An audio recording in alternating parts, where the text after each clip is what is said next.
You're at the gate. Your flight board's in 20 minutes. You've got your boarding pass, you checked in exactly 24 hours early like you're supposed to, and you're ready to get on that plane. Then you hear it over the loudspeaker. We are looking for volunteers to give up their seats on this oversold flight. And you're thinking, wait, oversold? How do you oversell a flight? There are literally a fixed number of seats on the airplane. Here's the thing. They didn't make a mistake. They sold more tickets than seats on purpose. And when there aren't enough volunteers, they can legally kick you off the plane, make you miss your connection, ruin your vacation or business meeting, and pay you basically nothing for it. And the craziest part? The entire system is designed this way, by law. My name is JoJo, and I spend way too much time thinking about how airlines extract money from passengers while facing zero consequences for screwing us over.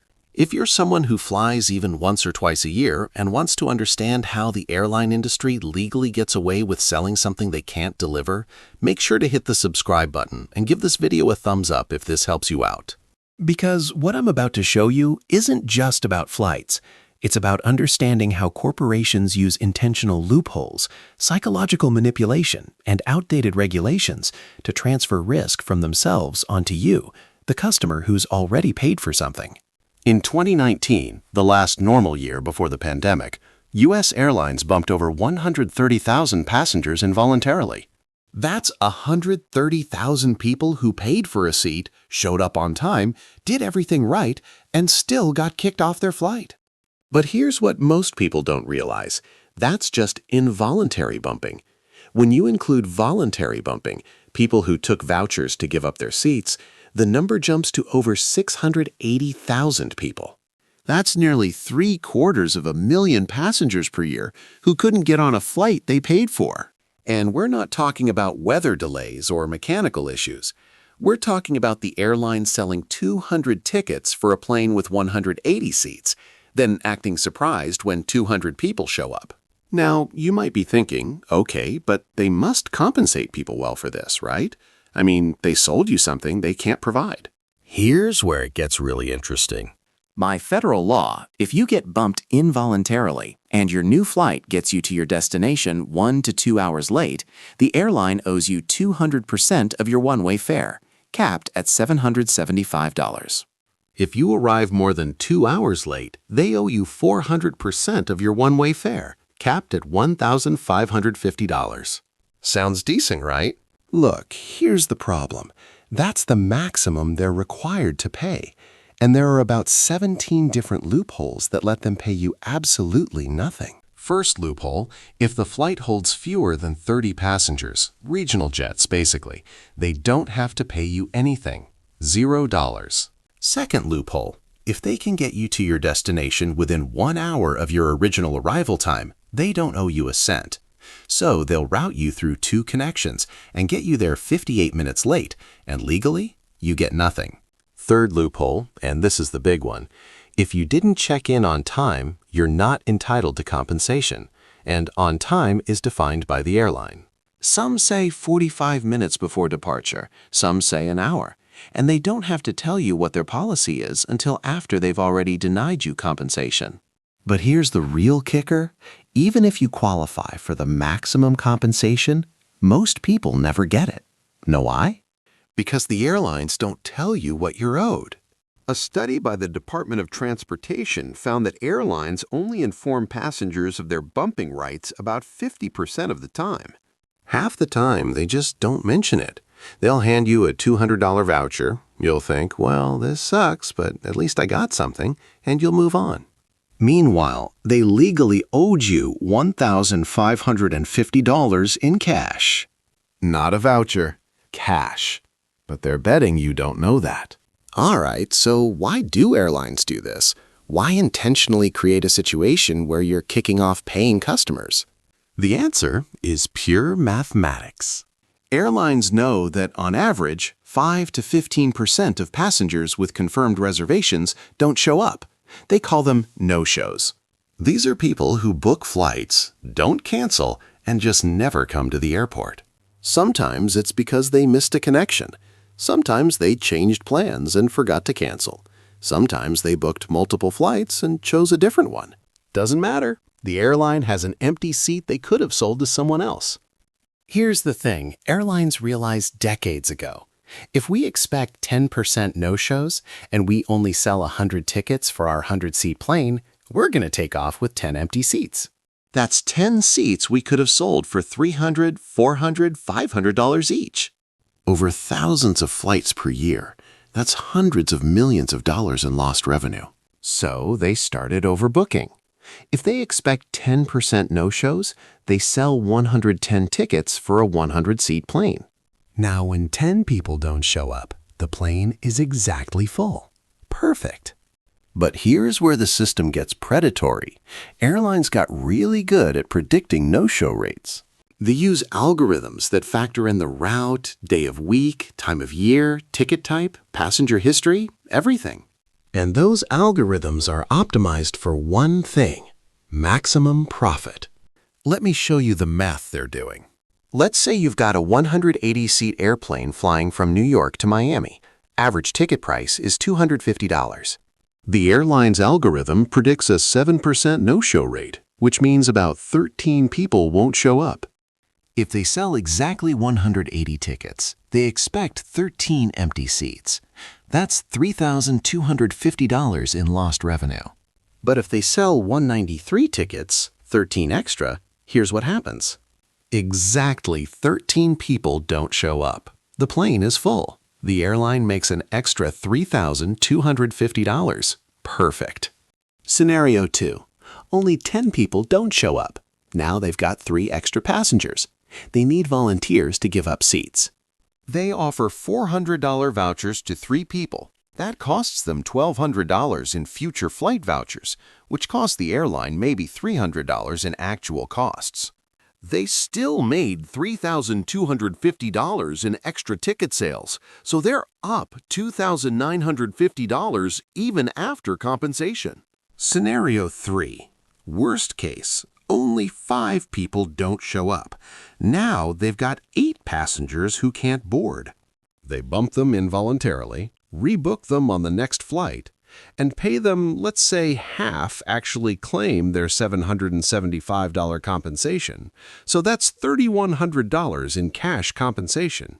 But they still made $3,250 from those extra tickets.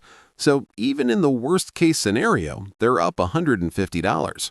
And remember, most people don't claim what they're owed, so the real cost is way lower. This is the calculation. The revenue from overbooking always exceeds the cost of bumping passengers. Always. Now you might be thinking, okay, but how is this legal? If I sell you a car and then tell you I actually sold it to someone else, that's fraud. Here's what most people don't realize. There's a regulation from 1978, literally 1978, that explicitly allows airlines to overbook flights. It's called 14 CFR Part 250, oversales. The regulation doesn't say airlines can overbook. It says they will overbook, and here's what they have to do when it happens. Think about that. The federal government wrote a rule that just assumes airlines are going to sell things they can't deliver, and instead of banning the practice, they just created a compensation structure. It'd be like if the government said, we know restaurants are going to sell reservations for more tables than they have, so here's what they need to pay you when you show up and there's no table. You'd think that's insane, but with airlines, totally legal. And here's the really infuriating part. That 1978 regulation was written during airline deregulation. Before 1978, the government controlled airline prices and routes. The whole point of deregulation was to create competition and benefit consumers. But what actually happened is airlines got the freedom to set their own prices and kept their legal protections from lawsuits. They got to operate like a free market when it benefits them and like a regulated monopoly when it protects them. You can't sue an airline for breach of contract when they bump you because the federal regulation preempts state contract law. The only remedy you have is whatever that regulation says they owe you. So they can sell you something, not deliver it, and your only recourse is a government-mandated payment that they barely enforce. Look, the reason this system works isn't just the math, it's the psychology. Airlines have spent decades training us to accept worse and worse treatment. First, they started charging for checked bags. We complained, but we accepted it. Then they started charging for seat selection, for carry-ons, for early boarding, for snacks, for everything. Each time we thought, this is ridiculous, but we still flew. And they realized something. Passengers have incredibly low expectations. We expect delays, cancellations, fees, bad service. We expect to be treated like cattle. So when they overbook a flight and kick someone off, our reaction isn't, how is this legal? Our reaction is, wow, glad that wasn't me. They've normalized the idea that buying a plane ticket doesn't actually guarantee you a seat. It's more like a reservation to maybe get on the plane if you're lucky and everyone else shows up. And the genius of the voluntary bumping system is that it makes us complicit. They offer $400, $600, $800 in vouchers, and some people think, hey, that's not a bad deal. So they volunteer, the airline saves money versus involuntary bumping, and the rest of us think the system is fair because, hey, they're offering compensation. But here's the thing. Those vouchers are designed to be as worthless as possible. They expire in a year. They can't be transferred. They often can't be used on partner airlines, and they're subject to blackout dates. The airline is betting that 20 to 30% of vouchers never get redeemed. So that $800 voucher, it might cost the airline $500 in actual lost revenue. Meanwhile, they sold your seat to someone else for $300 in real cash. All right, so here's what you need to know to protect yourself, because this system isn't changing anytime soon. First, know your rights. If you got bumped involuntarily, the airline must give you a written statement explaining your rights and how the airline decides who gets bumped. If they don't give you this, file a complaint with the Department of Transportation immediately. You are entitled to cash compensation, not vouchers. They'll try to give you vouchers. Say no. The law says cash or check. They have to give it to you. The amounts are 200% of your one-way fare, up to $775, if you get to your destination 1 to 2 hours late on a domestic flight. 400% of your one-way fare, up to $1,550, if you arrive more than 2 hours late. Second, check in early. The first people who get bumped are the last ones to check in. Check in exactly 24 hours before your flight. Set an alarm. Don't wait until you get to the airport. Also, get to the gate early. Airlines have been known to give away seats to standby passengers if you're not physically at the gate when boarding starts, even if you checked in on time. Third, understand which flights get overbooked most. Monday mornings and Friday afternoons, business travel times get overbooked like crazy.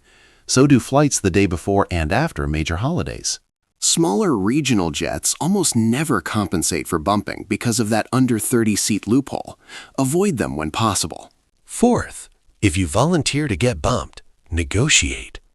Don't take the first offer. If they're offering $400, ask for $800. If they say no, wait. They'll come back with a better offer when they get desperate. I've seen people negotiate up to $1,200 in vouchers, plus hotel and meals.